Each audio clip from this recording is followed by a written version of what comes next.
সুপ্রিয় দর্শক শ্রোতা সবাইকে অনেক ধন্যবাদ জানাচ্ছি। আজকে একটা গুরুত্বপূর্ণ বিষয়ে কথা বলবো। তো দর্শক, আমরা জানি যে বাংলাদেশ জাতীয়তাবাদী দল, বিএনপি, গণ অধিকার পরিষদ সহ তারা কিছু ছোট দলের সাথে ঐক্য করেছে এবং তারা অল্প কিছু সংখ্যক আসন তাদেরকে ছাড় দিয়েছে।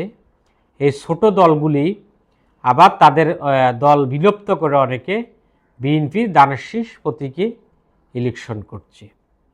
অ্যাট দ্য সেম টাইম জামাত, খেলাফত মজলিস সহ এরপর পরবর্তীতে যোগ দিয়েছে এনসিপি। তারা তাদেরকে 11 দলীয় জোট আমরা জানি, এবং শেষ মুহূর্তে এসে বর্তমানে দেখা যাচ্ছে যে একটা ভাঙ্গনের মুখে পড়েছে জামাতের 11 দলীয় জোট। এখন জামাতের সাথে চরমোনাইয়ের দ্বন্দ্ব হচ্ছে চরমে। তারা কিছু আসন সমঝোতা সহ তাদের মধ্যে বোঝাপড়ার কিছু বিষয় নিয়ে এই দুই জোটের মধ্যে একটা টানাপোড়েন চলছে। এখনও বলা যাচ্ছে না। আমরা জানি যে চরমোনাইয়ের গতকাল মিটিং হয়েছে রাতভর, তারা সিদ্ধান্ত আসতে পারে নাই, এবং চরমোনাইয়ের যারা নেতা আছে তারা এটার চূড়ান্ত সিদ্ধান্তর ভার তাদের আমিরের উপর দিয়েছে, রেজাউল করিমের উপর, এবং তিনি সিদ্ধান্ত নেবেন। এখন কেন হলো এই ভাঙনের কারণ, এই বিষয়ে কথা বলবো। এটা হচ্ছে চরমোনাই যেটা অভিযোগ করে যে তারা মনে করে যে জামাত যে এনসিপির সাথে যে 30 আসন ছাড় দিয়ে যে নমিনেশন তাদেরকে দিয়েছে, 30 আসন ছাড় দিয়েছে এনসিপিকে জামাত, সেটা তারা জোটের অন্যান্য সঙ্গীদের সাথে আলোচনা করে নাই। এখানে চরমোনাই ভীষণভাবে মাইন্ড করেছে জামাতের উপর, এটা একটা ইস্যু। আর দ্বিতীয়ত হচ্ছে যে চরমোনাই জামাতের কাছে 100 আসনের মতো তারা চেয়েছে, কিন্তু জামাত শেষ পর্যন্ত তাদেরকে ছাড় দিয়েছে হচ্ছে 45টির মতো আসন, যতটুকু শোনা যায়। কিন্তু চরমোনাই তারা কিন্তু 70টি আসনে চায়। এরপরে আরেকটা বিষয় হচ্ছে বরিশালে 2টি আসনে চরমোনাইয়ের আমির নমিনেশন সাবমিট করেছে। সেখানে জামাতের একজন সহকারী সেক্রেটারি আছে, তিনিও সেখানে ইলেকশন করতে চায়।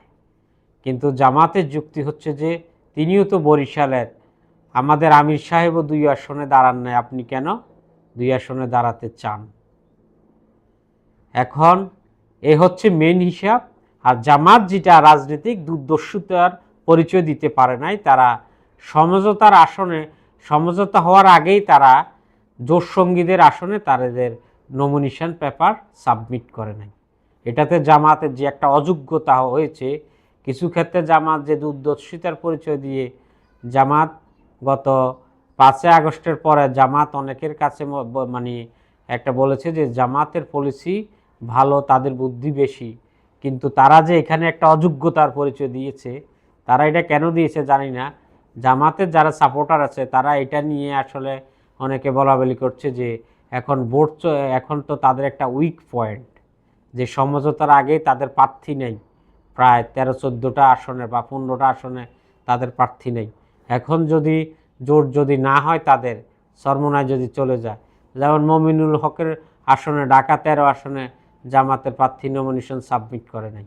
এখন জামাতের যারা পলিসি মেকাররা কি তারা জোট সঙ্গীদের কি বিশ্বাস করে নাই, নাকি তারা পলিসিগত কোনো ভুল করেছে, নাকি তাদের পলিসিগত কোনো প্ল্যান, এটা জামাতের নেতৃবৃন্দই ভালো বলতে পারবে। তবে আপাত দৃষ্টিতে মনে হচ্ছে তাদের একটা রাজনৈতিক দূরদর্শিতার অভাব হয়েছে।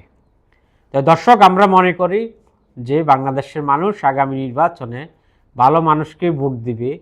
যে কোনো দলের প্রার্থী যদি ভালো হয়, একজন সাধারণ জনগণের উচিত যে প্রার্থী দেখে ভোট দেয়, একজন সৎ, যে দুর্নীতি করবে না, মানুষের আমানতকে খেয়ানত করবে না, এবং সমাজে সন্ত্রাস, চাঁদাবাজি বিরুদ্ধে কাজ করবে, এমন প্রার্থীকেই মানুষ বেছে নেবে।